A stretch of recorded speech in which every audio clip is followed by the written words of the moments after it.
Welcome back दोस्तों। करते हैं आज की शुरुआत। थोड़ा डूबूंगा मगर मैं फिर तैर आऊंगा, ये जिंदगी है तू देख मैं फिर जीत जाऊंगा। तो इसी जीत की आशा को बनाए रखते हुए आज करते हैं आज की शुरुआत। विकास। मानव भूगोल के विकास को 3 भागों में बांटा गया है, जिसका पहला भाग है प्राचीन काल, दूसरा है मध्यकाल और तीसरा है आधुनिक काल। सबसे पहले देखते हैं प्राचीन काल। प्राचीन काल में भूगोल संबंधित या मानव भूगोल संबंधित ज्ञान सीमित था। तकनीकी विकास का स्तर भी बहुत ही निम्न था, यानी टेक्नोलॉजी का विकास नहीं हुआ था। पारंपरिक तरीके से उन्हीं विधियों के द्वारा कार्य किया जाता था। प्राकृतिक वातावरण की छाप थी, यानी जो भी कार्य किया जाता था पूरी तरह प्राकृतिक वातावरण के पर ही निर्भर था। तकनीकी ज्ञान का बिल्कुल ही अभाव था। प्राचीन सभ्यताएं कौन कौन सी?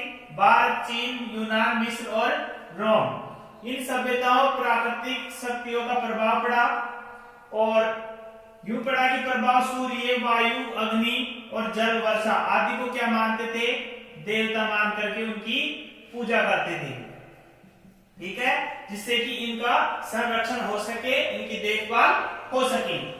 आगे हेल्स में एनेक्जिमेंटर, मानचित्र बनाने वाले एनेक्जिमेंटर और यूनानी दार्शनिक थे तो नहीं, इन्होंने जलवायु, वनस्पति और मानव समाजों पर पर्यावरण के साथ संबंध बताया। अरस्तु ने वातावरण की वजह से बताया कि ठंडे प्रदेश और गर्म प्रदेशों में अलग अलग प्रकार की मानसिकता या शारीरिक शक्तियां पाई जाती है। जैसे ठंडे प्रदेशों में बहादुर, जो ठंडे प्रदेशों के लोग होते हैं वो बहादुर होते हैं और चिंतन में कमजोर होते हैं। एशिया के गर्म प्रदेशों में जितने भी लोग रहते हैं वो सुस्त होते हैं लेकिन चिंतनशील होते हैं, चिंतन करने में अग्रणी होते हैं लेकिन शरीर से सुस्त होते हैं। और ठंडे प्रदेशों की बहादुर होते हैं लेकिन चिंतन करने में कमजोर होते हैं। हेरोडोटस इतिहास का जनक, हेरोडोटस जिसको इतिहास के जनक भी कहते हैं, उन्होंने वातावरण का प्रभाव बताया किन पर? भूमकरण जातियों पर और स्थायी कर्षक जातियों पर। हिकेटियस, याद आ रहा है हिकेटियस कौन थे? हिकेटियस थे भूगोल के जनक और भूगोल शब्द के जनक इरोटोस्थनीज। भौगोलिक ज्ञान को व्यवस्थित क्रम में किसने रखा? हिकेटियस को। इसी वजह से इसको भूगोल का जनक कहा जाता है। स्ट्रोबो, ये रोमन विद्वान थे, इन्होंने भूपारिस्थितिकीय स्वरूपों के प्रभाव का को स्पष्ट किया है, इसने स्ट्रोबो ने। अब आता है मध्यकाल। मध्यकाल में नौ संचालन कुशलता आ गई और अन्वेषण तकनीकी ज्ञान का विकास हुआ और जिससे कि मिथक रहस्य, यानी जो आज तक छुपे हुए थे उस समय तक, उन रहस्यों की खोज हुई। और उपनिवेशीकरण, यानी कि जो जैसे इंग्लैंड भारत में आकर के साम्राज्य स्थापित किया, ऐसे उपनिवेश बनाने लगे जहां जाकर के प्राकृतिक और संसाधनों का विध्वंस करने लगे और व्यापारिक रुचियां हुई। ठीक है, एक देश से, एक महाद्वीप से दूसरे महाद्वीप में, एक देश से दूसरे देश में जाकर के समुद्री रास्ते से या स्थल मार्ग से जाकर के व्यापार करने शुरू हो गया। कौन से काल में? मध्यकाल में। अन्वेषण, विवरण, प्रादेशिक विश्लेषण पर जोर दिया गया। सभी प्रदेश पूर्ण इकाई में पृथ्वी के भाग माने जाने लगे और पृथ्वी को पूर्ण रूप से समझने में सहायता प्राप्त हुई। कौन से काल में? मध्यकाल में। और अब आता है सबसे मोस्ट और इम्पोर्टेंट काल, जिसका नाम है आधुनिक काल। ये क्या पढ़ रहे हैं अपने? मानव भूगोल का विकास। किस किस काल में मानव भूगोल का विकास हुआ? प्राचीन काल में इस प्रकार से, मध्यकाल में इस प्रकार से, और अब आता है आधुनिक काल। आधुनिक काल की शुरुआत जर्मन भूगोलवेताओं ने की। और जर्मन भूगोलवेता कौन कौन से हैं? Humboldt, Ritter, Froebel, Peschel, Richthofen, Ratzel. ठीक है, और सबसे अधिक विकास कहाँ हुआ? फ्रांस में हुआ। और फ्रांस के विद्वान कौन है? ब्लांस, ब्रुन्स, दिमार्टन। अमेरिकी विद्वानों ने भी आधुनिक काल में मानव भूगोल का विकास किया, इनमें सैम्पल, हंटिंगटन, बोमेन, टेलर और सॉवर।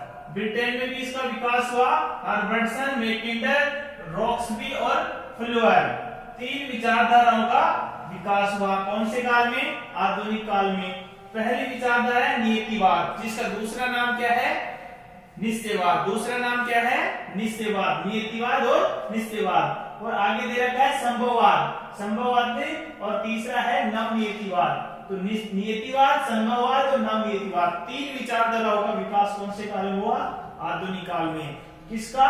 मानव भूगोल की विचारधाराएं। पहला देखते हैं नियतिवाद। इसके जनक कौन है? Friedrich Ratzel. रेडजेल या फ्रेडरिक रेडजेल। ये बताते हैं कि प्रकृति केंद्र बिंदु है। इसमें प्रकृति क्या है?